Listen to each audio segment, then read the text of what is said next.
Milord, मैं ये साबित कर चुका हूं कि दामिनी एक गिरी हुई गिरे हुए वो लोग होते हैं जो अपने घर में पली हुई लड़की का बलात्कार करते हैं। गिरे हुए वो लोग होते हैं जो अस्पताल में पड़ी लाचार लड़की का खून करवाते हैं। उस लड़की का बलात्कार गुप्ता साहब के घर में नहीं हुआ और ना ही उसका खून हुआ है। उसने आत्महत्या की है और उसके लिए मैं अपने गवाह पेश कर चुका हूं। और मैं उन्हीं गवाहों से कुछ सवाल करना चाहूंगा मिलॉर्ड। Permission granted.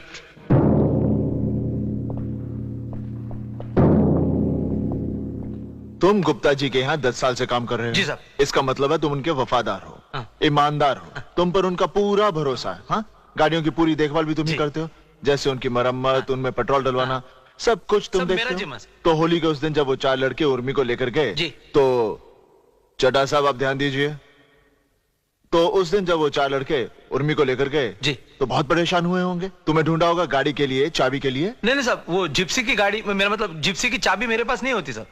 तुम्हें कैसे मालूम कि वो जिप्सी में गए?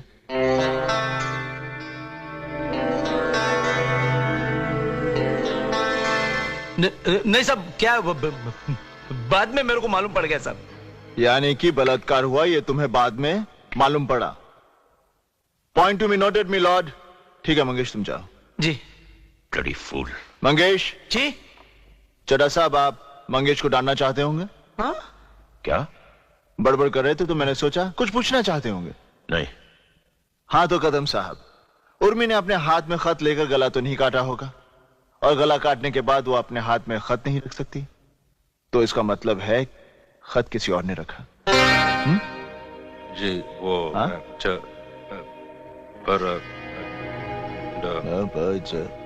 चड्ढा साहब, आपको मबज की भाषा समझ में आती है? खैर, आपको तो वैसे कुछ सुनाई नहीं देता। मिलॉर्ड, सबसे बड़ी बात तो यह है कि उर्मी को लिखना नहीं आता था। उसके राशन कार्ड पर उसका सिग्नेचर नहीं, उसका अंगूठा है। और ये बात शायद उर्मी के कातिल नहीं जानते थे, जैसे कदम साहब और चड्ढा साहब नहीं जानते। क्यों चड्ढा साहब, गलत कह रहा हूं? योर ऑनर, अब मैं दामिनी के पति शेखर गुप्ता को बुलाने की इजाजत चाहूंगा। इजाजत है।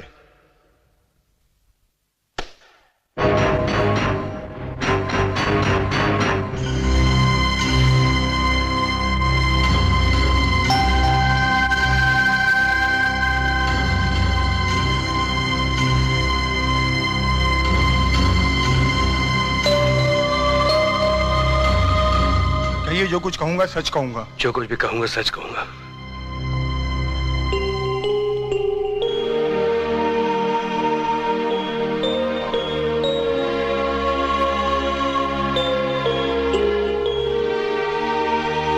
शेखर बाबू, क्या आप अपनी पत्नी से प्यार करते हैं? मैं ऐसे बेतुके सवाल का जवाब देना नहीं चाहता हूं। कमाल है मिलॉर्ड, मैंने तो एक बहुत ही सीधा प्रश्न पूछा है कि एक पति अपनी पत्नी से प्यार करता है या नहीं। क्यों चड्ढा साहब, कुछ गलत पूछा? नहीं? हाँ तो कहिए, आप करते हैं या नहीं? जी। क्या कहा चड्ढा साहब, आपने सुना? नहीं सुना? देखिए चड्ढा साहब, और मुझे जरा कम सुनाई देता है, जरा जोर से बोलिए प्लीज। जी मैं करता हूं। आंखें झुका के नहीं, अपनी पत्नी से आंख मिलाकर कहिए कि आप उससे प्यार करते हैं या नहीं।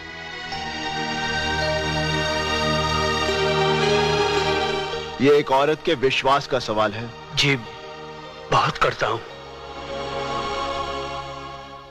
मिलॉर्ड, शेखर बाबू अपनी पत्नी से बहुत प्यार करते हैं। यह मैंने भी सुना, चड्ढा साहब ने भी सुना, हम सब ने सुना। खैर, ये और बात है कि मुस्कुरा कर भी कह सकते थे। हाँ तो शेखर बाबू, मुझे हैरानी हो रही है कि आप एक ऐसी औरत से प्यार करते हैं जो बददिमाग है, पागल है। एक ऐसी औरत से प्यार करते हैं जो आपके माँ बाप की बेइज्जती करती है। एक ऐसी औरत से प्यार करते हैं जिसने आपके घर की सुख शांति में आग लगा दी, और तो और वो आपसे नहीं आपकी दौलत से प्यार करती है। एक ऐसी औरत जो गुप्ता खानदान की इज्जत को सड़क पे खींच लाई। क्या बात कर रहे हो तुम? जो मन में तुम बोल देते हो। ये मैं नहीं कह रहा, ये तो आपके काबिल वकील चड्ढा साहब और आपके घर वालों ने दामिनी पर इल्जाम लगाया। गलत कह रहा हूं? नहीं ना? खैर छोड़िए, मैं भी जानता हूं ये लोग झूठ बोल रहे हैं। हाँ तो शेखर बाबू, आप ये बताइए कि होली के उस दिन जब आपकी पत्नी घबराई हुई आपके पास आई और आपको छत के ऊपर ले गई जहां आपने उर्मी का बलात्कार होते हुए देखा, चड्ढा साहब आप ध्यान दीजिए प्लीज, तब आपने क्या किया?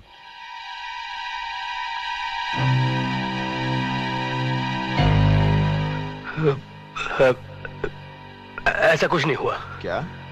इसका मतलब है दामिनी झूठ बोल रही है? ये तो मैंने नहीं कहा। आपने क्या कहा? दामिनी कह रही है कि बलात्कार हुआ, आप कह रहे हैं बलात्कार नहीं हुआ। तो दामिनी झूठ बोल रही है। वो झूठ क्यों बोल रही है? अब वो झूठ क्यों? ऐसा कुछ नहीं हुआ। मैं कह रहा हूं ऐसा कुछ नहीं हुआ। तो इसका मतलब है दामिनी पागल है? बिल्कुल नहीं। चड्ढा साहब, आई एम सॉरी, आप सही कह रहे हैं। दामिनी बद दिमाग है, गिरी हुई औरत है, बिकी हुई औरत है। Stop this bloody nonsense! I am talking sense. Stop it! Stop it! Govind जी यहाँ आइए, आइए यहाँ। आपको मेरे पति से इस तरह बात करने का कोई हक नहीं। वो मेरे लिए गवाही दें या ना दें, उनकी मर्जी, लेकिन मुझसे इस तरह उनकी भगवान के लिए भरी अदालत में उन्हें इस तरह शर्मिंदा ना करें। उन्हें जाने दीजिए। आप अपने आप को समझती क्या है? हाँ, क्या समझती है अपने आप को? जी। मैं आपका गुलाम हूँ, नौकर हूँ, खरीद लिया आपने मुझे? हाँ, अरे तुम जैसे 2 टके की औरत को मैं अपने बाजू में आने ना दूं। गोविंद, एक लफ्ज भी और मेरी पत्नी से कहा तो। सॉरी दामिनी। मिलॉर्ड, देखा आपने, जब मैं पति से कुछ कहता हूं तो पत्नी को बुरा लगता है, और जब मैं पत्नी से कुछ कहता हूं तो पति चिल्लाता है। यह बात साबित होती है कि इन दोनों के बीच बहुत गहरा प्यार है, जो ऐसे नाजुक वक्त पर भी चट्टान की तरह मजबूत है। बावजूद इसके कि दामिनी ने शेखर के सगे भाई पर बलात्कार का आरोप लगाया, बावजूद इसके कि दामिनी शेखर के खानदान को कोर्ट में घसीट लाई, फिर भी शेखर दामिनी के खिलाफ एक लफ्ज सुनने को तैयार नहीं, क्योंकि वो तहे दिल से जानता है कि दामिनी जो कर रही है वो सही है, जो कह रही है वो सच है। और अब मैं वही सच शेखर बाबू की जुबान से सुनना चाहूंगा। शेखर बाबू, अब मैं आपसे और कोई सवाल नहीं करूंगा। मैं ये केस छोड़ रहा हूं, क्योंकि दामिनी को मेरी नहीं, आपकी जरूरत है। वो आपकी पत्नी है, आप ही उसके सब कुछ है। इसलिए फैसला आपको करना है कि उन 4 अपराधियों को बचाने के लिए आप अपनी मासूम पत्नी को सजा दिलाएंगे।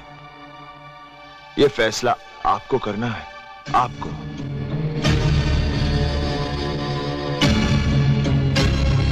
मिलॉर्ड, मेरी तो कुछ समझ में नहीं आ रहा है। ये पति पत्नी के गहरे प्यार की नुमाइश करके क्या साबित करना चाह रहे हैं? शर्म आनी चाहिए इन्हें कि एक औरत के झूठे जज्बात का सहारा ले रहे हैं। ये चुप है, कानून का दलाल।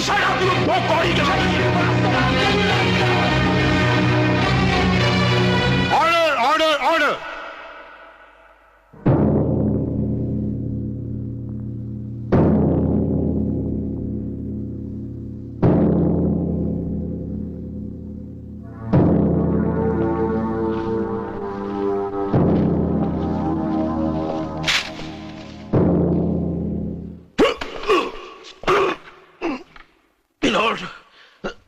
सडनली मेरी तबीयत खराब।